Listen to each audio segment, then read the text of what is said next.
The Evermore podcast is now sponsored by WFST Total Compliance. WFST provides fire safety requirements UK-wide to prepare you and your employees should the worst happen. Do what you do best and visit wfst.co.uk today. Enjoy the episode. Let's go!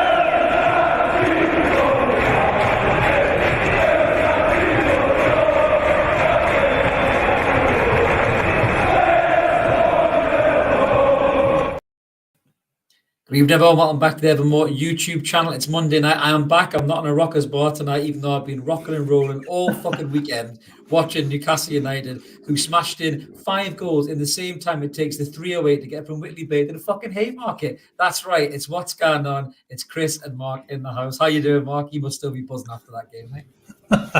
Do you know what? That was... I've never seen anything like it. Genuinely, it was just sensational stuff. And... yeah, I think the alarm at half-time pretty much was the Spurs doomsday alert, wasn't it? Exactly. It was just the alarm saying to Spurs, your season is over and your star player is already looking at extra clubs to go to in the summer. But we'll get into that in a minute. We've got loads to talk about. We're live tonight, guys. So as always, drop in the comments. A few of you already dived in there. And just before we get started, if you're new to the channel, you just checked us out for the first time. We've had loads of new subs today. So welcome to everybody who's subscribed. Really appreciate you clicking that button. We're on 2974 now, Mark. We are creeping up to that 3,000 subscriber mark, which is absolutely amazing. Big thanks to Paul Merson for being a bellend and giving us a great view and subscriber climb on the recent run video. Thanks, Merce. Really appreciate your efforts, mate. It's all down to Jamie O'Hara and Paul Merson. I kind of thank them. I have to buy them a pipe when we see them then. I have to buy them a pint and then tell them they're arseholes and then walk away. Run away. I don't think any of them could catch us anymore. But as we say, we're live tonight, guys. Jump in the comments. We've already got a few in the comments already. BT was in there early doors. Good to see you, BT. He's talking about Willock having a pass of the season. We're going to get right into that in a minute. We've got Mark in the comments as well saying whatever Howe said after the Villa game worked because it was a massive improvement from the week before. Absolutely, mate. We've got Roger in the house. Good to see you too, Roger. And we've also got Les there. Happy Monday, Les. Absolutely, mate. I'm quite sad I'm not in the rocker bar anymore, mate, but I've got plenty more to talk about with Mark tonight. Young Dan did a sterling job last week, Gibbo's in the house. Good to see you, Gibbo. We've got Alan C is in there as well, evening with a big freaking grin. Absolutely. Buy Mercer the pint, brave move. That's right, George. Actually, fair point. I didn't say what it was, though, mate. It could have been a pint of Diet Coke for all you know, George. You see? Wow. I'm getting pissed. Also, penny for Jamie O'Thor's thoughts. Jamie O'Thor's. That's there. How many pints have you had? Monday night, my God. Penny for Jamie O'Hara's thoughts today, because he must have been just, how to stick one up them. Sick as fuck. Yeah, I'm pretty sure he's had loads of stick off Laura Woods on Sky Sports and everything else, mate. But let's get stuck right into this, Mark. Statement win. I mean, I said that on the post-match review just before we get your take on it, mate. I mean, I have never, ever seen in my lifetime of supporting Newcastle United, seen them destroy a team like that in the first 20 minutes of a game. It reminded me of when you play against a young kid at FIFA and he just takes the piss out of you and you just want to just slam the control pad on the floor and not play again or disconnect completely. Is that pretty much what you saw, mate, in the first 20 minutes at St. James's Park? I mean, it was like... I mean, it's like a Premier League side playing against Whitley Bay. Do you know what I mean? It was that sort of... In fact, that's been harsh on Whitley because Whitley Bay would have done a better job. Quite good, been doing all right. Probably against an under 6. Spurs were dreadful. Before I kind of kick off on it, all the stuff today about Spurs this, Spurs that, Spurs everything else. Fuck off. Newcastle were outstanding yesterday. Absolutely outstanding. They were just on it from the first second, and they didn't, for 25-30 minutes, they didn't pull up their foot from the accelerator, got on with it, and then once they were cruise control at that point, but that's probably the best 20 minutes of football I've ever seen in my entire life. It was just sensational. It was. I mean, as a result, they've obviously binned Stellini, which I'm not surprised at. I mean, I think I said to you, I was amazed he hung around anyway. Especially what was his first interview was at the first game after the Conte departure, and they said, "What are you going to do?" And he went, just the same thing, really."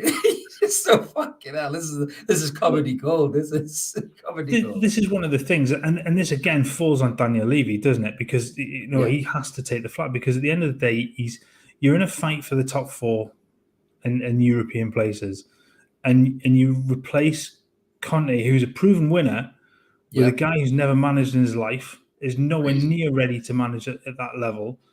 And what are you expecting? It just blows your mind. But yeah, I mean, park them, because just every player on that pitch yesterday in a black and white shirt was just outstanding. There was very little to pick on, and I know Eddie Howe in his press conference, there were things that you can still improve on. You're going, Jesus Christ, yeah, if you've got to improve on that, that's something. But I mean, the look on his face at 5-0, he still looked furious. And that's the measure of the man. He's still looking for things to improve on. Well, absolutely, mate, because he is just a brilliant manager. And I think we've got some great comments coming in here. George is saying, ferocious. He's never seen a striker more hungry than Isak for Newcastle. I mean, Isak, I think we're seeing that player, like I said at the post-match, when he come in that first game against Liverpool, he was carrying a knock, but you could just see it. I mean, we sat Van Dijk on his arse, and you just thought, wow, this is something special here. Even in those couple of minutes, you just thought, this is something really special. Nobody does this to Anfield. Nobody does this to Van Dijk as easy as that, without breaking sweat, without being a real player. And then he gets that injury. It's really frustrating for him. But as he's come back, and you can see Wilson looks a bit pissed off. I said that, obviously he gets his goal, and he looks all moody doing the blue steel, doing his salute and all that, getting a bit grumpy. But the truth of the matter is, Alexander Isak is a fucking phenomenal centre forward. And he's, what is he, Mark? 23 years old, man. This kid has got it all ahead of him. And, we'll get into the Willock pass, but when he takes that chance, he's getting to that stage now, Isak. You just think he's not going to miss that. He's going to score that. Surely when he went through, Mark, you just thought this is a goal, hands down. I mean, yeah, we'll get to Willock in a minute, but yeah, when he takes that chance, it's in his stride. He's so confident. He's so with it. You don't have. I mean, it's cliched, but you put your mortgage on him now. Every time he gets the ball in front of goal, you're almost guaranteed to go in the back of the net. Great point by Roger. Everyone was hungry. Not just Isak, mate. Good shot, Roger. They were fucking unbelievable. And go back to that point before about whatever Eddie Howe said before, like after the Villa game, to sort of get them up. I'm not entirely sure he had to say an awful lot because they knew leaders in there, real leaders, in that squad. Exactly. I mean, look, if that game had happened 2.5 years ago, you knew you were in for a battering going into this game. But the side has evolved so much, and you're right. They've got so many leaders throughout that team now that they're not going to. You take it on the chin and you move on. But the desire to go and put on a performance and to put what happened last week behind them. And it just showed, like I say, from minute one, they were just on it, and Spurs just didn't know what to do. They just didn't know how to handle them. Yeah, I must admit, if that pass had happened 2 years ago, I'm not entirely sure Andy Carroll would have got there, mate. I've got to be brutally honest with you. Andy Carroll would have broken several limbs trying to get to that ball. Yeah, you might have snapped ligaments that you didn't even know the human body had getting to that ball. But great comment there from Stephen. Absolutely, mate. Fan Dabidozi, pure class. Couldn't agree more, mate. Couldn't agree more. Do you know, it's a good shout here from Carl. I know Carl's a big fan of Sean. He said that in our chat this week, and I think we said it against Villa. Sean Longstaff has had a rough ride from Newcastle fans, it's safe to say. But that kid is integral to this team. We saw that against Villa when he was missing. It's not just what he brings himself, his energy, his press, his determination, and everything else, his character. But because Sean puts in the hard yards, he allows the Joe Lintons, the Brunos, the Willocks to get on the ball and express themselves and do what they do best. And I think when Sean isn't there, they have to have one eye defensively more than they do offensively. And I think Carl's completely right there. Sean Longstaff has become this integral part of this side. But without him, it doesn't quite work, Mark, does it, with these players all gelled together? He puts so much work into his game. He never stops moving. He's always available. He's always trying to close down or press or to be available for pass. Look at his stats yesterday.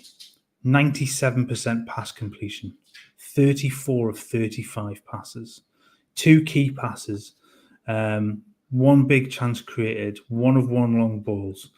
In terms of his duels, he won 2 of his 4 ground duels. Didn't have to do an awful lot defensively, but the 97% pass completion rate, that's almost unheard of.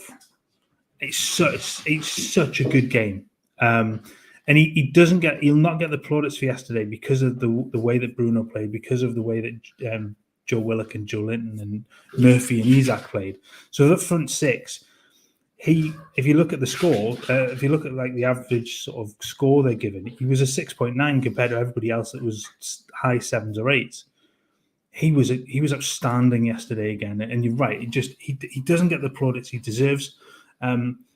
If we go back several months, and it was always like, well, he's the weak link of the midfield.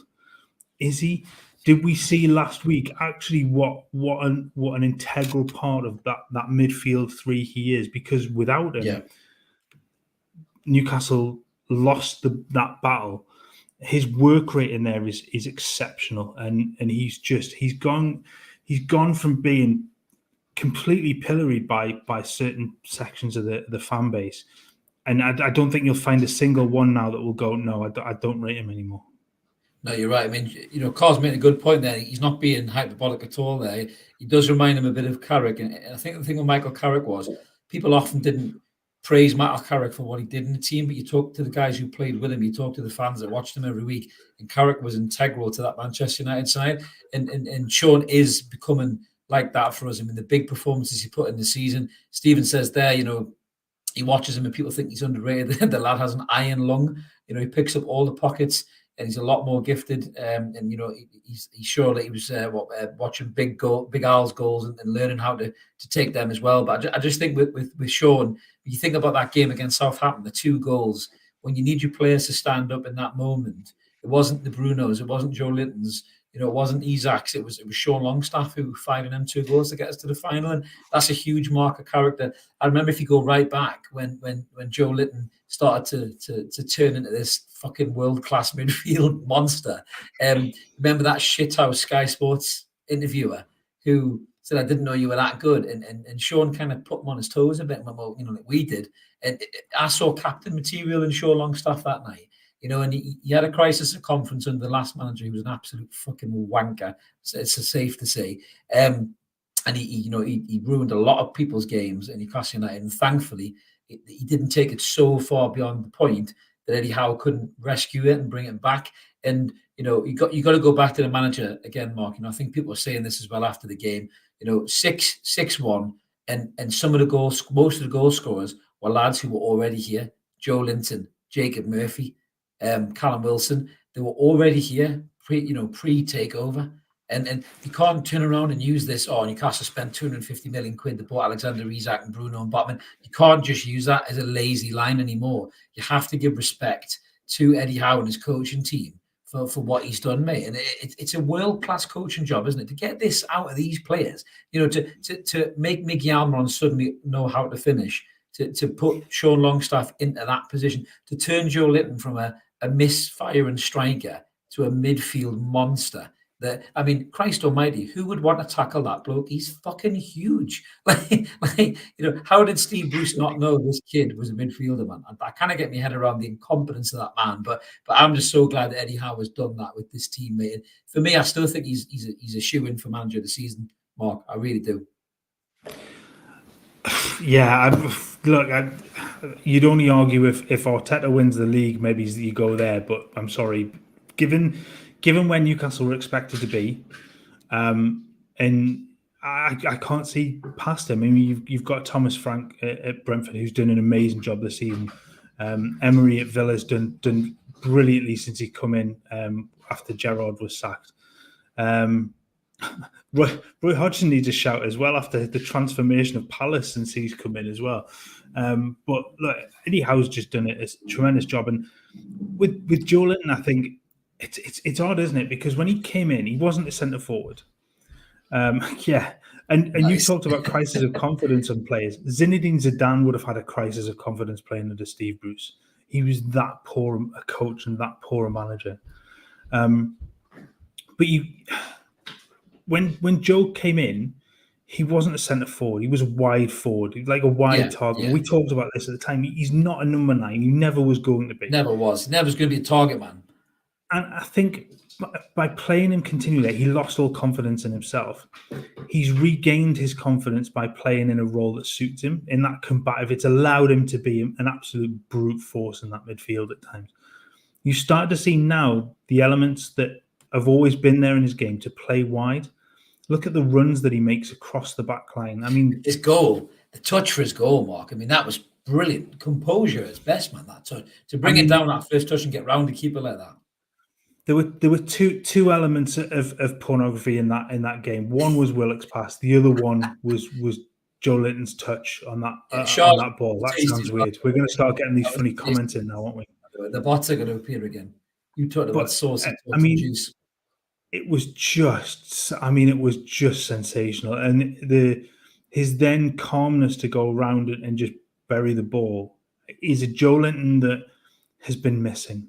And we've seen it twice now in the matter of weeks. The one against West Ham, almost identical ball from slightly flatter ball against West Ham from Shaw, but he plays it through the back line, through that gap, and again, he just drifts one over the top as Joe Linton runs on through. It's just magical. I mean, it's so good to see him playing at this level now because he's taken so much crap.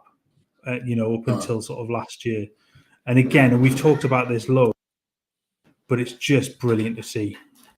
No, it is, absolutely. I mean, I think everyone at man was brilliant. I mean, even Burn, Burns had some jip at left back. I thought he played really well. He played his part massively in I would say probably the best goal of the game. I mean, yes, Jacob Murphy, scores that absolute corker from outside the box, and nobody expects that to go in. Even Jacob Murphy, judging by his face. But the goal that really stood out, this is the one we're going to talk about, was Willick-Isak's first goal, the fourth goal. And Joe Willock executed. A few of the guys have already sent in the comments, Mark. I said it post-match, I still stand by it. Joe Willock executed the pass of the season for this goal. To see that run and to hit that on the outside of his peg as he did, around the Spurs defence, into Willick-Isak's run, who took it superbly, I must say, and then for finish as coolly as he did, that was an unbelievable pass. Kevin De Bruyne is watching that somewhere going, fucking good pass, mate. Like, I'm sorry, game recognises game. De Bruyne will be looking at that thinking that's a great ball. And if it was De Bruyne who, hit that pass, Sky probably would have devoted a 3-hour special to that one pass. But, Willock did get his credit in the studio, I must admit. But, mate, I mean, how good of a ball is that? I don't think I've seen a better pass all season than that. I think you'd argue you might not see a better pass all season. I think I said yesterday, I don't think I've seen a better assist in the Premier League in its history. I think that might be a little bit of hyperbole, but I think there's probably a few of Dennis Bergkamp's that could probably rival it. Maybe that Rooney one for Van Persie went with the volley. Yeah, the one. Think that one over. I'll give you that one. But yeah, I mean, you just look at it and you go, well, you've almost no right to play a ball so well. How has he seen that? How has he seen that? It's just, I mean, Spurs. You look at it and you go, "What are Spurs doing?" Because the defensive setup there is, I'm literally want to cry because it's so poor. The fact that Newcastle have 2 men over on the right hand side, so even if Willock overhits that pass, Jacob Murphy's getting it. Do you know what I mean? Yeah.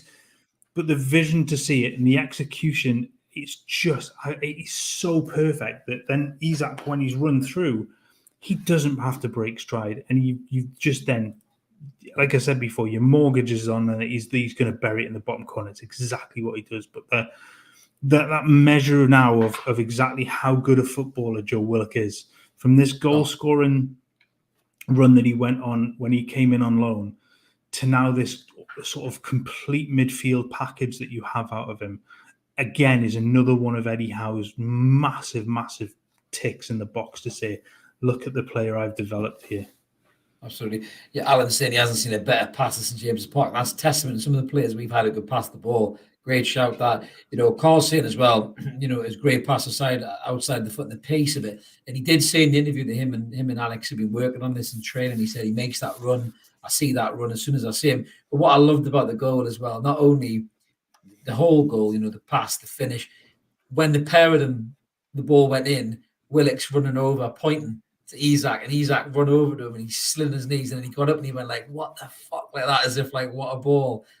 That unity together, the two of them, was just absolutely brilliant to see. It just goes to show you what we're building here. And Mark, these are two 23-year-old lads. I mean, these have got years ahead of them, man. Years ahead of them. Look how good they're playing now. How good are these two going to be in years to come if Eddie Howe keeps progressing them? He's had them for 18 months. And Joe Willock should walk into an England squad, in my opinion, the way he's playing right now. Longstaff is not far behind him, especially with Henderson getting old and all that. They mentioned this on Sky. Sky is now starting to talk about us in the respectful way that they should do. It probably helped that Graham Souness wasn't there, I must admit. But the fact that they were talking about there's a bonus. There's a bonus there. He would have brought the mood right down. But the fact that we're talking about us in such high regard, shows you how good these players are playing. And honestly, I mean, Alan Shearer's done his team in a week, which I think we've got, if you want to pull up, which is no surprise to anybody. The only surprise is he didn't put all the guys in there, to be fair. But you can see there, he's got Joe Willock in there, Murphy's in there, Isak's in there, Joe Linton's in there. And rightly so, Mark, rightly so. But I actually think, come the end of the season, I would be shocked if at least not one or two of our lads are in the team this season, especially in the defence. I'd be shocked if we're not in there. Do you think that's a bit of a stretch? Do you think it'll be dominated by City? And no, I think there'll be a few City players in there. Arsenal there will be a few Arsenal players in there. I think you're going to struggle in the midfield to try and fit in the likes of. I mean, to be fair, Grealish has had a fantastic season. Saka, Martinelli, Odegaard, Granit Xhaka. To be fair to him, Rodri. And then Bruno, Willock, Joe Linton. Do you know what I mean? It's just, it's going to be taken up by pretty much three sides this season. I don't think you can look beyond them because they've just been so good. And your forwards, well, it's Isak and Haaland, really, isn't it? Because you think so? Kane will get him though. They'll give it to Kane. They'll give it to Kane because it's the England. They'll always find a way to put him in. Loving it. It's England loving. I mean, we'll talk about Kane briefly. We might as well talk about Kane briefly. I mean, a penny for his thoughts in this game. I mean, his team gets absolutely fucking battered. We'll get on to Jacob Murphy in a minute. I think I made a joke and said he's going to be taking French lessons on his Duolingo because he's been linked to PSG. But obviously the news today that Poch might be going to Chelsea. I mean, I think when you see games like that, and obviously we'll get back to Newcastle in a minute, but when you see games like that, I mean, Kane gets his goal. It's a shit goal from our point of view. Good finish by Kane.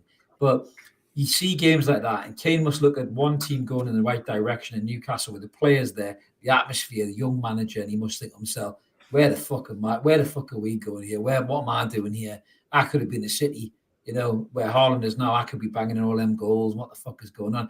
And I know he wanted to leave last time, but this has got to be the last season for Harry Kane, Mark, isn't it? In the Tottenham shirt, at the very least, let alone in the Premier League. Do you know what I said to a lot at work today? I said the only way I can see him staying now was if Poch went in. If Poch is going to Chelsea, then that's he wants to. He wants this. Do you think you go to Chelsea? Poch? It's an odd. It'd be an odd thing. I mean, I think that's a problem. He's going to have loads of assurances that he's in charge and he's not going to be overruled by fantasy football manager expert Todd Bowley. But then, do Spurs bring in Nagelsmann? I mean, the talk was that he will go in the summer. Would he go? If he's Spurs? Again, well, there was a report today that suggested that he'll go, but he had a couple of conditions. One was that he went in the summer; he wasn't going to go in now, and I think the way things have gone for them, that's fair enough. But the other one was that he had control, that he wouldn't be overruled in terms of transfer sort of stuff. He worked to his own route. He wasn't suddenly going to have to just deal with somebody going in and buying a load of players that he doesn't want. That's an interesting one by Monkeys. A few comments coming in saying that they wouldn't take Harry Kane. I've always said I would take Harry Kane at Newcastle. I love Wilson as well. Wilson's class. But, I mean, the way we're playing now, would Kane fit our style? With that fast-flowing, pressing football, would he fit Could he play up there with Isak, dropping that deep role in that kind of a 10 role and passing it through to Isak? Would he fit in this team? 88 million apparently is the fee that's set for him. Not a bad fee for a player of his quality. When you consider it was 40 million more than that last season. Exactly. I'm to the point now, and again, I had this conversation at work today. I don't think he plays. As good as he is and as fantastic as a striker he is, where do you play Isak? He's actually centre forward. He is now. He has to be. If you're going, unless you play a 2, which I don't think you're going to do in any form other than maybe you throw in a second striker later on in the game, he's not going to come in. And Rodgers hit the nails on the head. Wages are the key thing. Newcastle aren't going to go out and smash their wage structure for Harry Kane. It's just not going to happen. As brilliant as he would be in a black and white shirt, they're not going to. You're going to have to pay him £400,000 a week. If the wage structure is going up, it's fine. You're going to have to take it up from that 120. It's not going to get that high, not yet. And that's a good point for Monkey as well. I don't think Kane is fast enough to keep up with the pace of our play. The way we're playing now, he's a very good footballer. He makes intelligent runs, so maybe his lack of pace would be made up for just his general movement. And he'd have legs around him, wouldn't he? So he'd make the right runs, possibly the right thing. All I would say to that is go and watch him in his pomp with Heung-min Son. Heung-min Son is one of the fastest players in the league. He's lightning. And Harry Kane thinks more quickly. And the fact Alan's saying he'd rather have Son at Newcastle. Do you know what? He'd be coming in from that left-hand side. I think Heung-min Son would be a fantastic sign. But he was crying, wasn't he? He was crying when he come off the pitch, I think, Son, wasn't he? Apparently he was crying when he come off or something like that. I didn't see that. He's one of those players who's always got a smile on his face. He must have been hurting yesterday because no player is going to take that well. But yeah, it's just. I think Harry Kane would be great. I just think because you've already got Isak there, you're not going to bring in somebody like that, and you're not going to pay him those wages. So I think that one can get put to bed. Good question by James there about Chelsea. I was talking about Poch going to Chelsea. If we could sign 2 players from Chelsea this summer, who would they realistically sell? Who would you take? There's a few shouts from him in the comments. I'll tell you what, for a season, Kante. I would take Kante. We are missing that type of a player. I think it would give us a great bit of flexibility in those games where we need that player. He wouldn't have to play every game. And if we did get Champions League, he'd be a great experienced head to come in and shore things up in the midfield against other teams. So I think Kante is a great shout. I still like Pulisic. I still like Pulisic as a player. I know he's injury prone, but I think as an attacking player, maybe an alternative to Miggy or Maxi.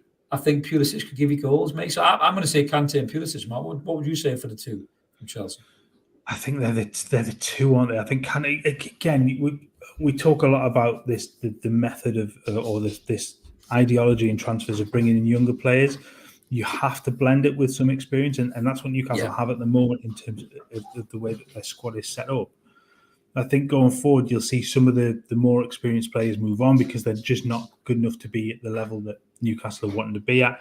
Somebody like Kante for 2 seasons, I think would be an amazing signing to come in and give you that experience in big games. I mean, you talk about that. I mean, you hear the fans at the weekend singing about, going to Italy and stuff like that. And it's not a joke, is it? Because it's going to happen next season. But if you go to Italy and play a Napoli, or you go to Spain and play Real Madrid, you want experience in those big games. You want players that have played in that environment before. Just calm it down. Calm it down in the midfield. Right. That's exactly what he would do, yeah.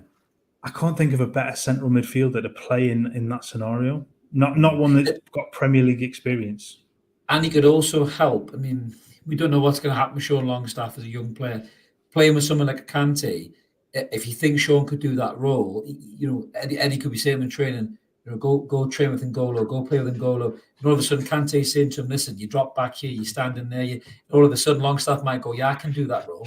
And then he starts to learn from Kante, and then all of a sudden, you've got that in Sean's locker. Do you know what I mean? So I think it'd be a fantastic sign if he would come. I mean, I do think if Kante moves on, I think he'll go to La Liga or something, one of the big Barca or Reals or something like that. Potentially, he'll finish up maybe his time in Europe playing there. But why not be linked to these players? Why not? Because they are extremely good players. We've got another comment there from Derek.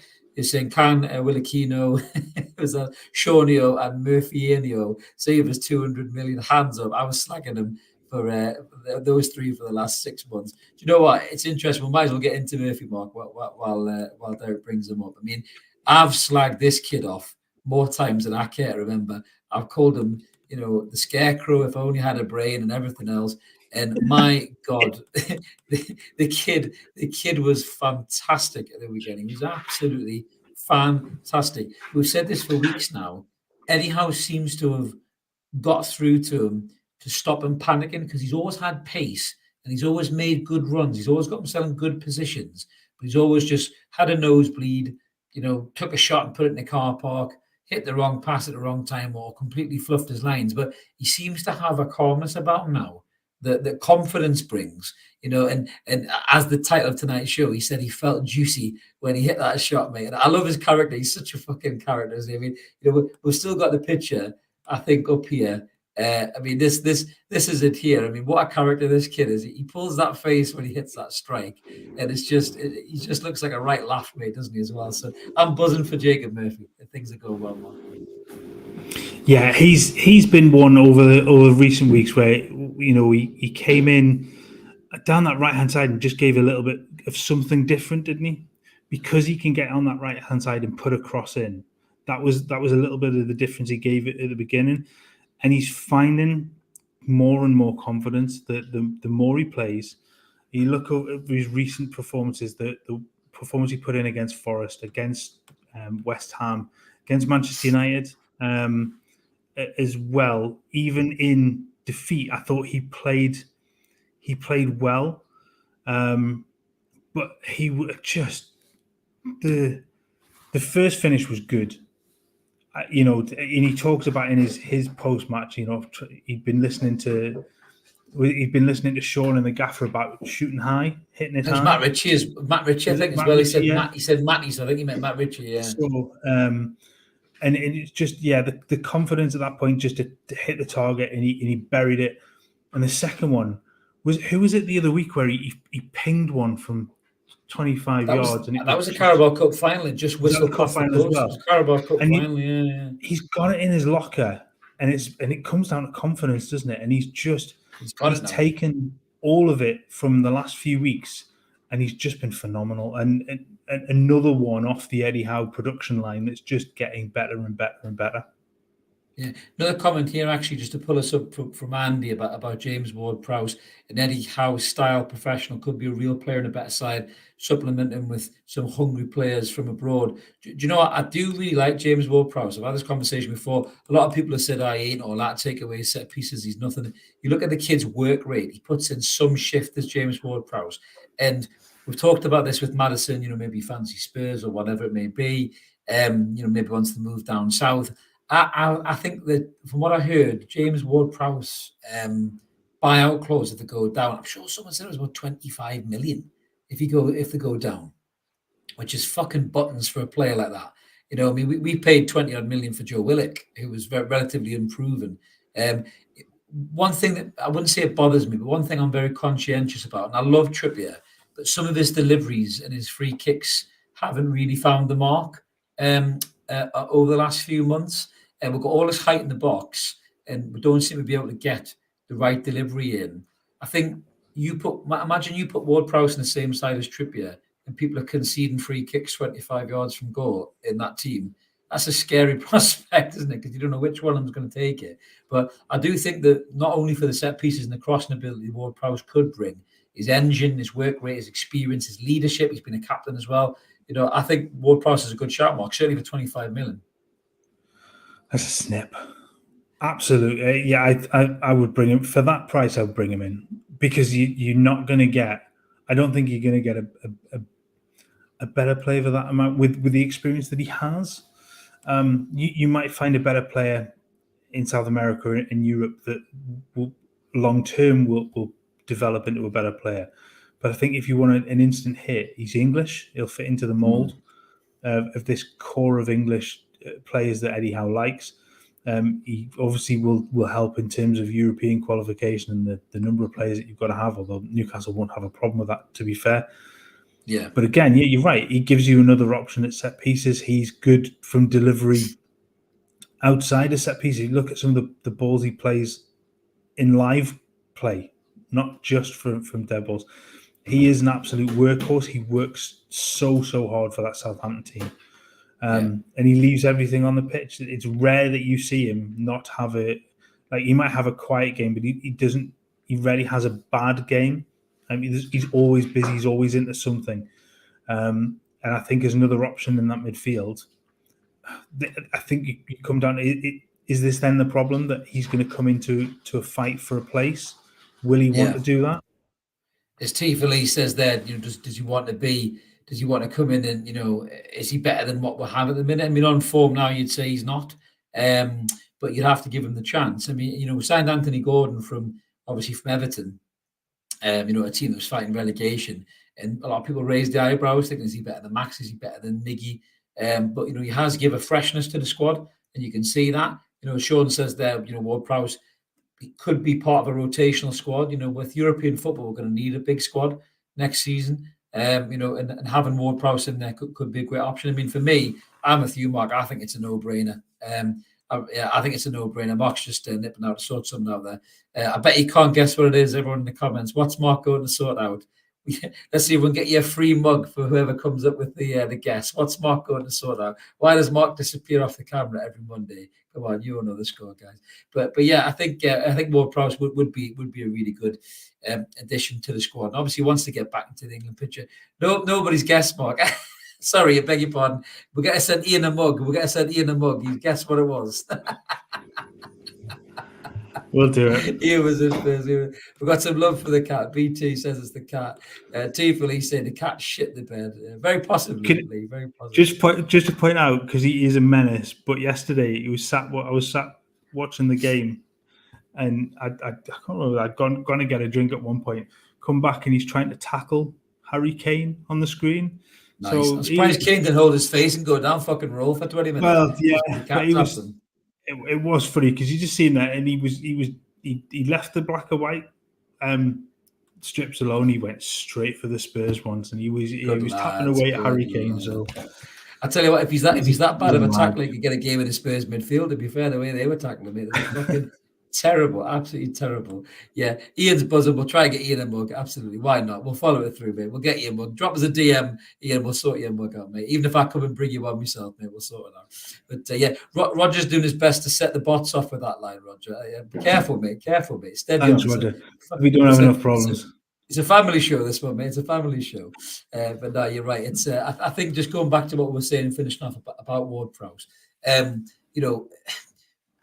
We're probably going to be, I think we've said this before, we're going to be fishing in kind of, 2 or 3 different ponds here, depending on where we finish come the end of the season. It's looking good for the top 4. I mean, we're going to get into the kind of final 7 games on Wednesday and evermore with the lads, but I think we're looking very good for top 4. The way that we've played, moving forward, I think we are definitely the informed side. Going at this top 4 race, outside, I still think Man United will get in there too. I think it's going to be us and Man United, and then Arsenal and City, whichever way they finish. That to me looks like the nailed on top 4. I don't think Liverpool have got enough to get ahead of us. I don't think Brighton have got enough to get ahead of us. Yeah, and for me, I just think we're looking good for it, mate. And then that means maybe we're shopping for a better quality player than Ward-Prowse. At 25 million, you have teams like West Ham will come to the party from, possibly even Spurs. There'll be teams like that that'll come to the party from, Mark, as well, won't they? So we might be shopping in a slightly higher budget than Ward-Prowse potentially, but I'd still take him. I still think he's a decent player. Yeah, I mean, look, like I said, if you can bring him in as it sounds mad, doesn't it? Bring him in as a squad player. What a player to bring into your squad. Oh, mate, but on the top 4, could Spurs turn it around? There's the potential. They are close enough to do it. Liverpool are 9 points behind with 21 to play. They're not going to turn that round. It's too late for that. Brighton, I think, are the only ones outside, and I know they're further behind, but they've got the extra couple of games in hand. So if they win both of those, they're only 3 points off, aren't they? So no, hang on. BT thinks, points off that.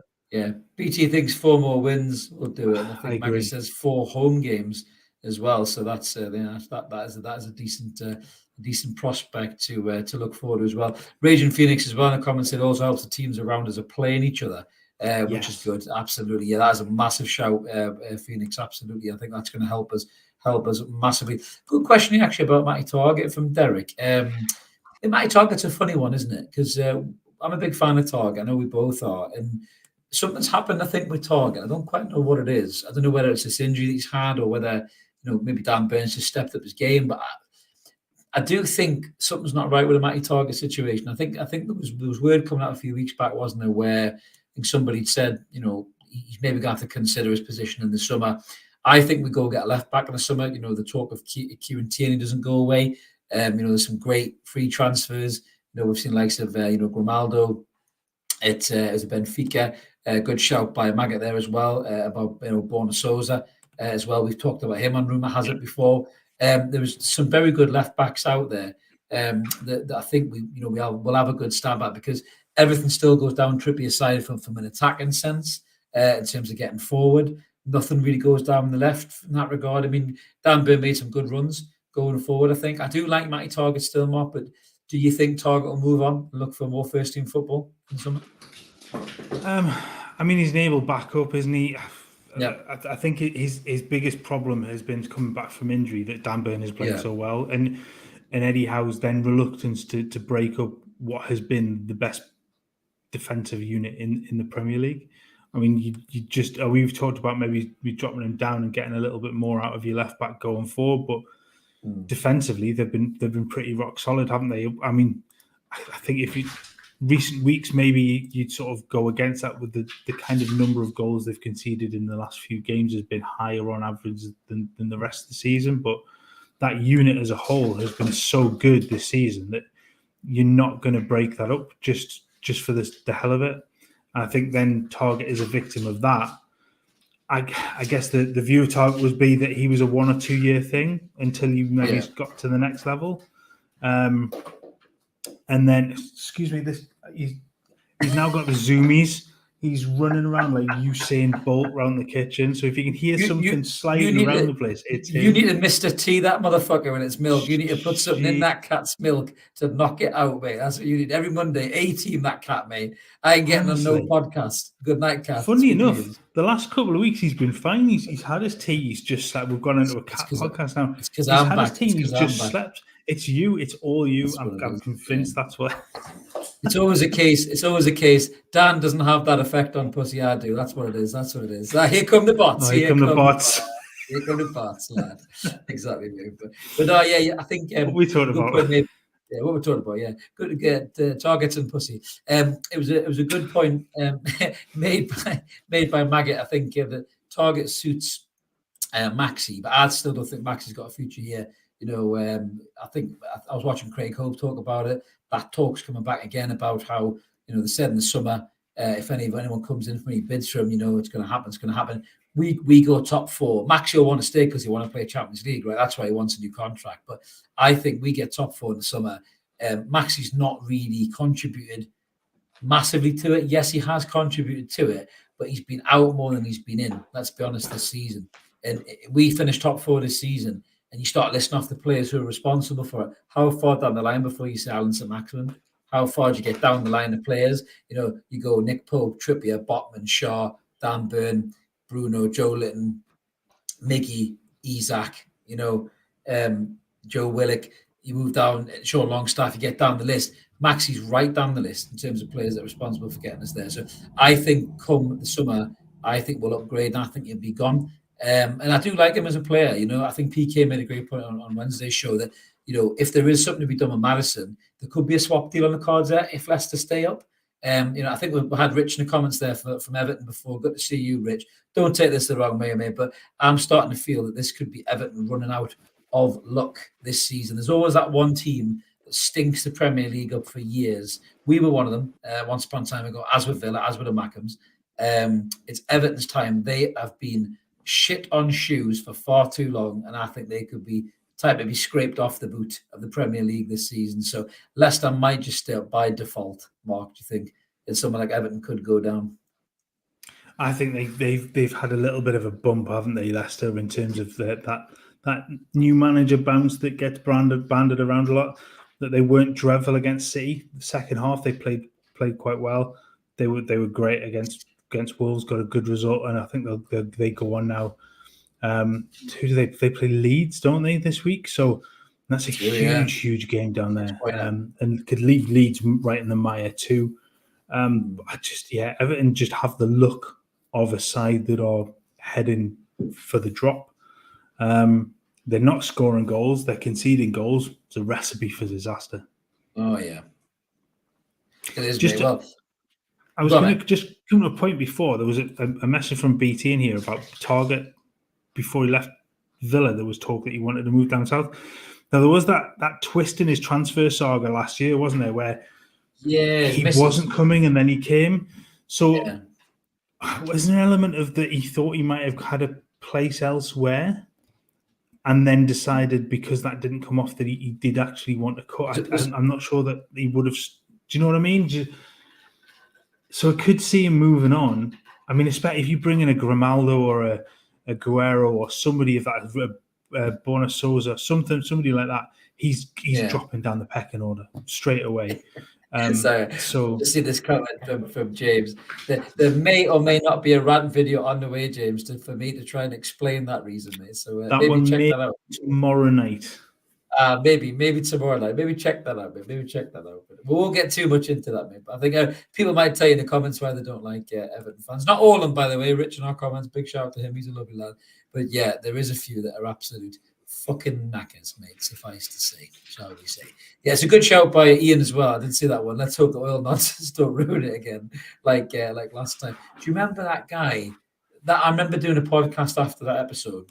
And there was some really scary shit that went on that night. Obviously, the kid from the in-between has tied himself to the goalpost. And then the guy come out with, was it the pliers and the buck teeth? It looked like if he bit the thing, he would have got through it quicker than the rusty pliers. But then your favourite, which I'm going to let you say, what else happened in that game? Is the kid in the crowd with a knife? The kid just nonchalantly pulls out a knife and goes to hand it to the guy trying to get him. There's nobody going to pick up on the fact. Nobody's going to pick up on the fact that there's a lad standing in Goodison Park with a fucking knife in his hand, offering it to the authorities on the pitch to try and get this kid off, and nobody's going, this kid has a knife. How do you get that in the ground?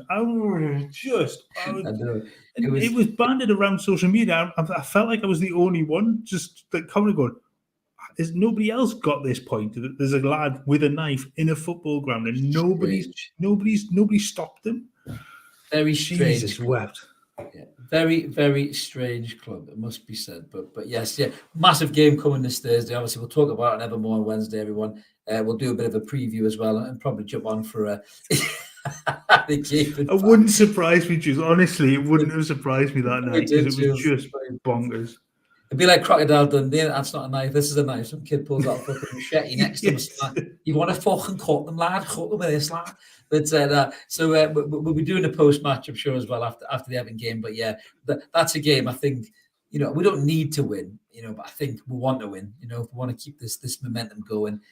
Big game for Everton. I think they'll struggle with this Newcastle United in the form that they're in. There's a bit of needle in that game as well. Obviously, the Anthony Gordon thing, I think people mentioned that in the comments as well. I don't think you will start. We'll just quickly touch on that, Mark. I don't think you'll start him because I think his head might go. I think he might come on as a sub about Gordon. But how do you think the Gordon thing will play on Thursday? Do you think Eddie Howe will make that gamble? Or do you think he's more likely to bring Niggy in than he is Gordon? Yeah, I think you see the same lineup again, to be fair. I don't think he change it. I just top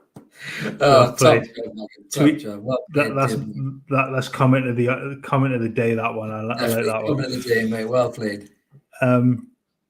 I think you go probably the same starting lineup unless there's any injuries. There's that hint of maybe Fabian Schär being injured, so he might be rested or might sit this one out.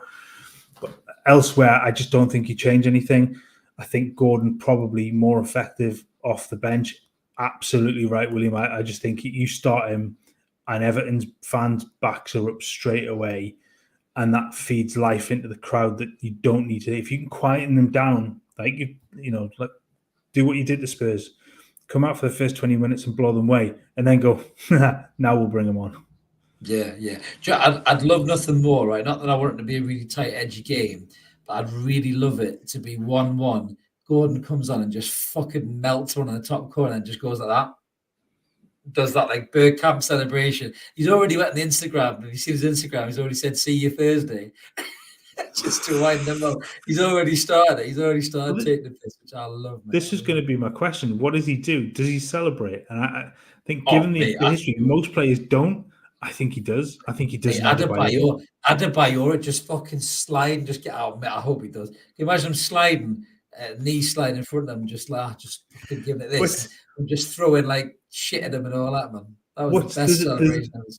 There's a gif, isn't there, of a guy doing a knee slide that ends up going all the way around the pitch and off the side and down the street. So that's exactly what we want to see from Anthony Gordon on Thursday. What they could do is get a celebration where he pretends he's driving a car and his teammates running behind him like they're chasing him in a Range Rover. That could be quite fun. That could be a bit of a giggle. I'm sure Joe Willock can work on that one. He loves the celebrations of Joe Willock. But I'd love nothing more than see. I'm just laughing here at some of the comments.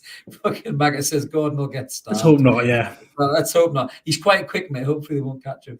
Gallagher Brown said he kisses the badge, does that pointy and shit. Yeah, I'd love it, mate. It'd be absolutely class.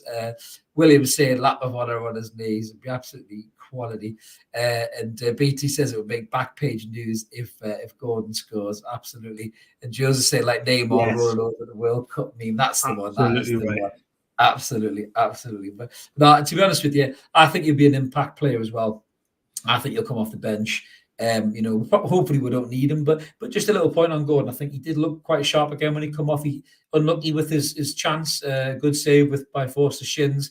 He probably could have maybe put a little bit of a bend on it and maybe try and get in the top corner, but he got in some positions again. He looked hungry for it, didn't he? And he kept his head a bit in the moment of going. He did, and I think I said in the chat yesterday for the post game that he's the width of a shin pad away from making that 7, because I mean Forster sticks out a leg and it literally just hits the top of his shin and bounces up.